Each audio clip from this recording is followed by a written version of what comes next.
Synergy loves company. We have this coterie of rich franchises, the company now, that people want to engage with. I came here to try and continue what Walt Disney and his associates set in motion 50 years ago, which is to experiment with every new and innovative kind of entertainment possible.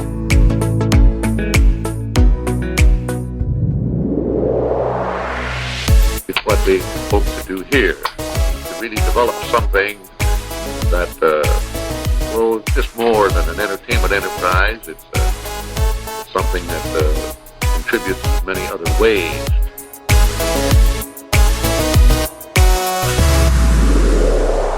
Hey, this is Synergy Loves Company, where we explore how Disney connects to everything. I'm Eric, and thank you so much for tuning in to listen. I just got back from my first ever trip to Disneyland. It was amazing, and I've just started posting some of my pictures on Instagram, and I have some more to go, so check it out to see how my trip went. Our trip didn't end with Disneyland, though. We had so much more to do with our spring break time, and even though those other parts of the trip weren't on Disney property, I still found the Disney in all of them. So in this episode, we will set our sights on Hollywood Studios. No, not Disney's Hollywood Studios. We'll take a look at my visit to the Warner Brothers studio tour on the WB lot in Burbank. It's an awesome tour and a great look into how movies and TV are made. And of course, I mapped out all of the tour's connections to Disney. Before we get into my travels, though, I want to remind you that Synergy Loves Company is fully listener supported. No sponsors, it's just you and me. So thanks for keeping me company. And if you want to bring your support to the next level, you could donate on Ko-fi, K-O-F-I. There's a link right down there in the description. Thanks so much. All right, let's keep the show going right now. You know how we do it. Let's get to finding the Disney in everything.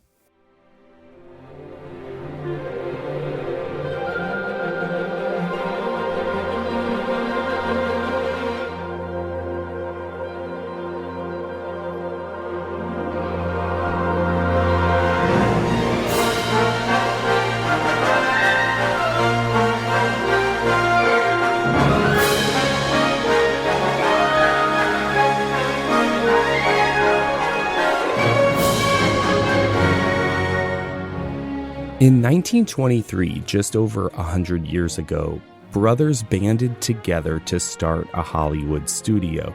Movie studios were popping up all around Hollywood land, but theirs would be different, more innovative. They would conquer synchronized sound.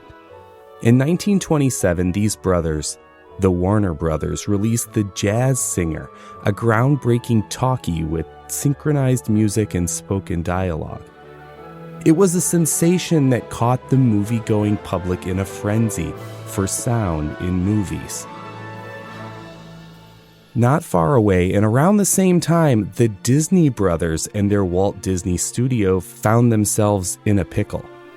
Their hit series, Oswald the Lucky Rabbit, was stolen out from under them by Universal and producer Charles Mintz. Walt Disney and animator Ub Iwerks came up with a mouse. But could an unknown mouse really be more successful than a tried and true Lucky Rabbit? Okay, I know, I'm in the future also. Walt turned to the popularity of Warner's The Jazz Singer to give Mickey Mouse a modern twist. Synchronized sound in Steamboat Willie. Chances are you've probably heard a version of that story before. It's part of the Disney history and mythology that we Disney fans love. In my version, I name-dropped 3 different Hollywood studios who are still in Hollywood today. Disney, of course, Universal, I'm still bitter about that Oswald thing, and Warner Brothers, the sound inspiration for Steamboat Willie. Since we were traveling all the way to Southern California on our spring break trip, my family and I wanted to capture some movie magic and visit a real-life movie studio. Disney, of course, would have been my first choice, but they don't offer regular studio tours like that. Universal has turned their studio tour into more of a theme park. But Warner Brothers, they have a really great studio tour that brings you through their famous backlot and onto the sets of some super popular classic movies and television shows. And if you couldn't already guess, I did find all the Disney that I could at the Warner Brothers studio. When we first arrived and got ready for our tour, it started out in a preview exhibit that was mostly screens and a giant model map of the grounds. Then we were ushered into a theater that showed off clips of movies and TV made by Warner Brothers, stuff like Harry Potter, Friends, DC superheroes, stuff like that. Next, the actual tour was about to begin. We were introduced to our tour guides, broken up into smaller groups, and put on trams, just like the Disney MGM Studios tram tour that I remember as a kid. In fact, this was the first time I had been on a movie studio tram tour that was not at Disney's MGM Studios, and this was an actually working studio. Okay, I know Disney's MGM Studios was a working studio. This is an audio podcast, so you didn't see my air quotes on working studio. But Disney's tram tour was totally manufactured in an if you build it, they will come sort of mentality. We could make the tram tour of the studios and then people will want to film stuff here. It was hard to get projects to film at Disney's MGM Studios because there were so many theme park guests in the way. Also, being in Orlando, far away from Hollywood, didn't help it either. Warner Brothers, like Universal's Hollywood studios, had a tour added to a real working studio. The studio was super successful before anyone ever had a chance to tour it. At Warner Brothers, production always comes first, and it showed in the way that every building was designed with a certain function. For instance, our guide pointed out that some buildings that were actually executive offices looked more like motels, banks, community colleges, and government buildings. And this was by design. If a movie shoot calls for a scene at a motel, they can just dress up their office building for the shoot. I thought that was pretty cool. Once we got through the offices and were onto the streets of America, well, kind of the streets of America. They didn't call them that, not like MGM Studios, but there was a New York-style street and a Chicago street. Our guide, John, explained that in the early days, each of the studios had their specialty. Universal did monster movies. MGM did big production musicals, but Warner was known for their gangster films. Most of Warner Brothers' gangster films from the 30s and 40s were filmed on the city streets and back alley sets we were driving through on the tram. One of those movies filmed on the Warner lot was The Public Enemy from 1931, starring James Cagney and Jean Harlow. You might remember this one from Disney's Great Movie Ride. Early in the ride, you drive through a scene from The Public Enemy with a Jimmy Cagney audio animatronic, and this is where a real-life gangster from the scene hijacks your ride vehicle for the next parts of the ride. But The Public Enemy was not the only Warner Brothers movie in the Great Movie Ride. In fact, the first few ride scenes of the Great Movie Ride feature Warner Brothers productions filmed at this very studio. When the Great Movie Ride starts off in the cinematic world of the musical, the first one you see was Busby Berkeley's Footlight Parade, a Warner Brothers musical filmed at the Warner Brothers studio. After musicals, you go into the gangster film genre. We already talked about that. And then we venture into westerns with another Warner Brothers produced film. The audio animatronic of John Wayne riding the horse was from the Warner Brothers Western film, The Searchers. And if I'm going to talk about the Great Movie Ride and the Warner Brothers studio tour, I have to mention Casablanca. This movie, a classic of American cinema, was prominently featured in the Great Movie Ride. Here's looking at you, Casablanca. Some scenes were also filmed at the Warner Brothers studio.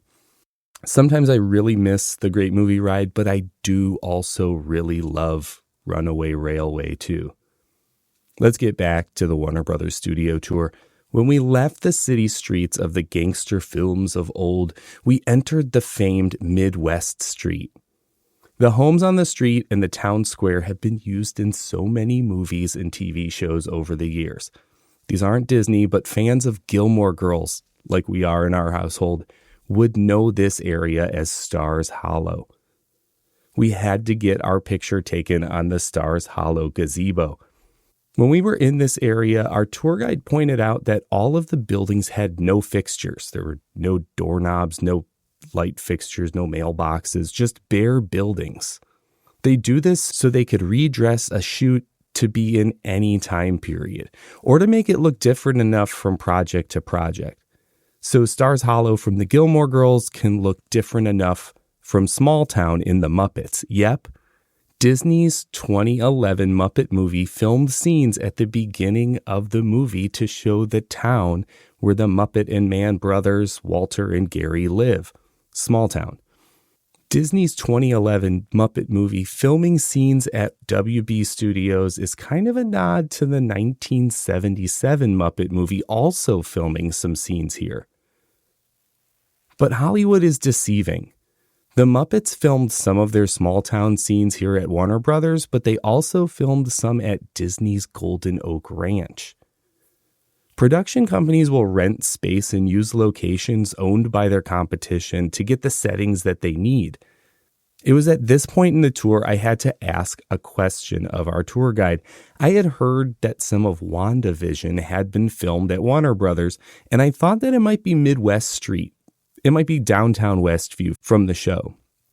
WandaVision paid homage to so many sitcoms throughout history, and Warner Brothers has become the place to make sitcoms, so it just made sense to me.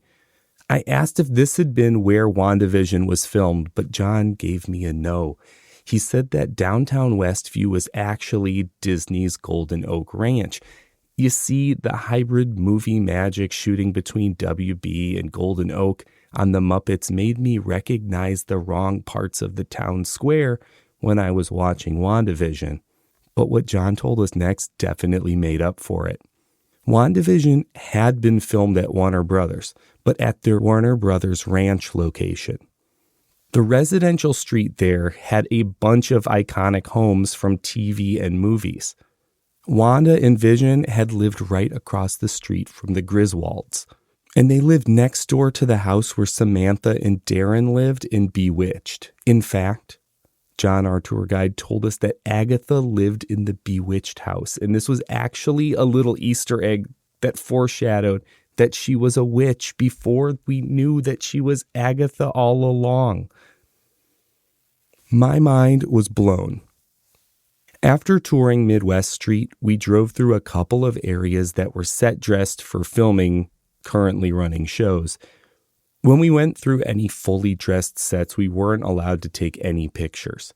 One of those was ABC's Abbott Elementary. Abbott has to be my favorite sitcom on TV right now. As a public school educator, I can say that they have the most accurate representation of how a school works in 2024, and it's hilarious. And because it's on ABC, it's kind of a Disney show. Sitcoms are weird. Abbott's on ABC, so it's championed by Disney, but it's produced by Warner Brothers Television. They are competitors, but in this case, they're working together. So when it does finish its run, expect to find it streaming on Max, not Hulu or Disney+. A lot of sitcoms work this way, and up next on the tour, we were going to take a look at the indoor stages where sitcoms are filmed in front of live studio audiences. Warner Brothers has tons of sound stages, and countless sitcoms have been filmed there, and a number of them have been Disney connected in the same way Abbott Elementary has links both to Warner and ABC. ABC TGIF shows like The Middle, Full House, Family Matters, and Step by Step were all filmed here at Warner Brothers, and all of those shows had special episodes filmed at the Disney parks. So more sitcoms like The Drew Carey Show and The Ellen Show, the sitcom one, were also filmed at Warner Brothers, and they had connections to Disney Parks attractions. Ellen had a shop by the book in Hollywood Studios that was from her show, and Ellen's Energy Adventure ran for so long at Epcot. Drew Carey had Sounds Dangerous in the Hollywood Studios and a creepy caricature animatronic in Superstar Limo at DCA. Both of these collaborations between sitcom actors and Disney were meant to promote those sitcoms, even though they were produced at Warner Brothers. They aired on ABC.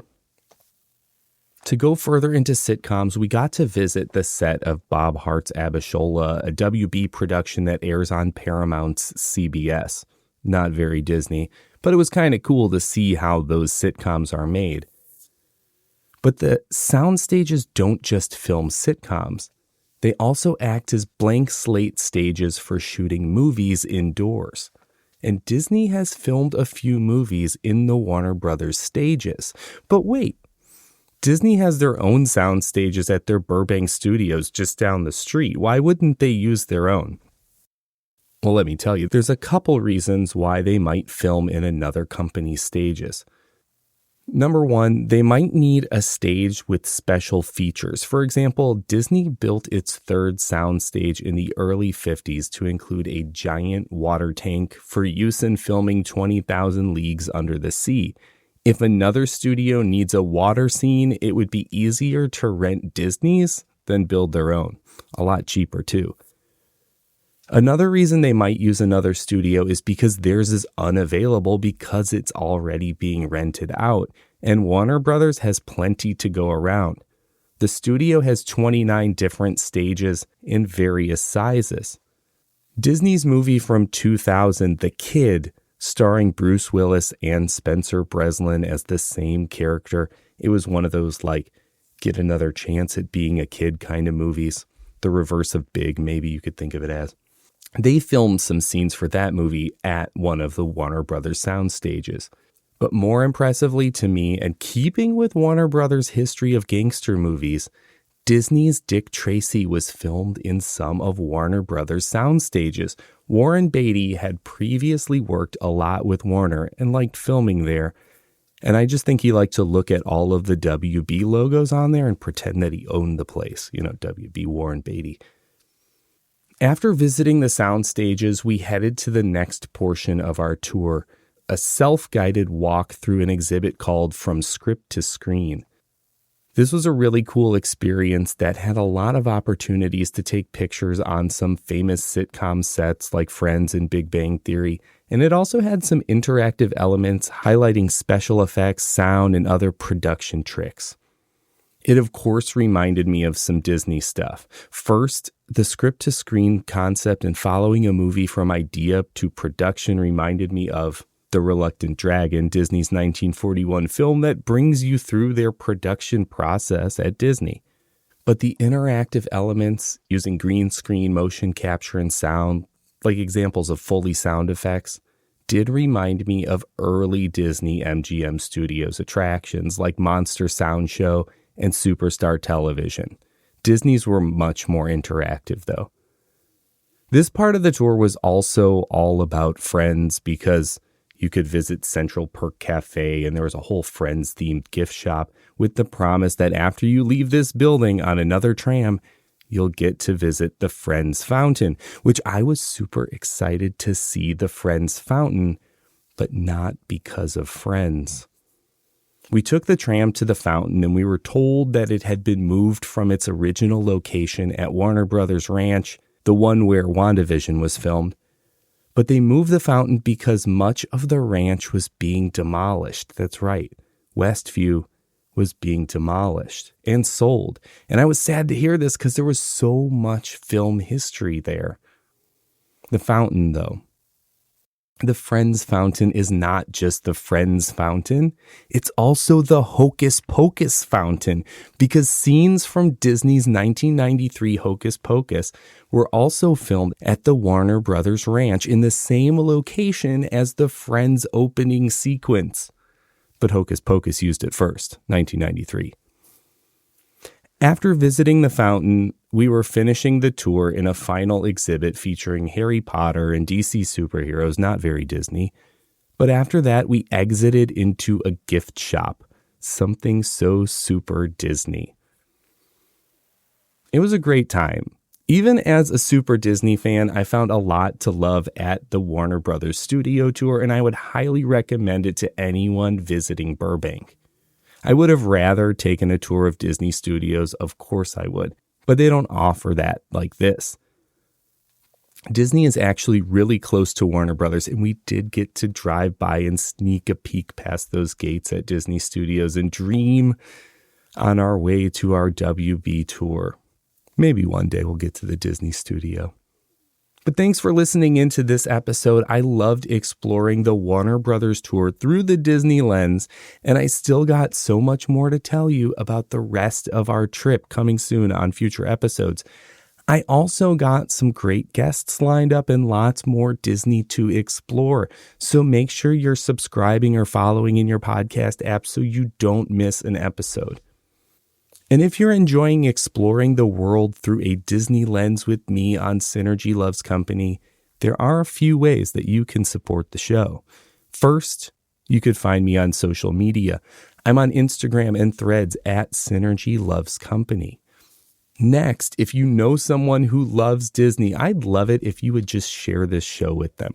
Just tell them to visit synergylovescompany.com and we could make our community grow so much bigger and more connected. That would be amazing. And remember, this show is listener supported. There's no sponsors, no ads. It's just you and me. And it takes a lot of time and a lot of resources to make an episode of Synergy Loves Company. There's hours of research, recording, and editing the episodes, and the costs for hosting and distributing the episodes to you. So if you feel like you get value from the show and you want to give some back, you could donate to me on Ko-fi, K-O-F-I. On Ko-fi, you can make a donation to buy me a cup of coffee, help me keep the show hosted, and help me continue making more great episodes like this. If you look in the show description or go to synergylovescompany.com, you'll find a link to my Ko-fi page, and you could give back to the show to help it keep going.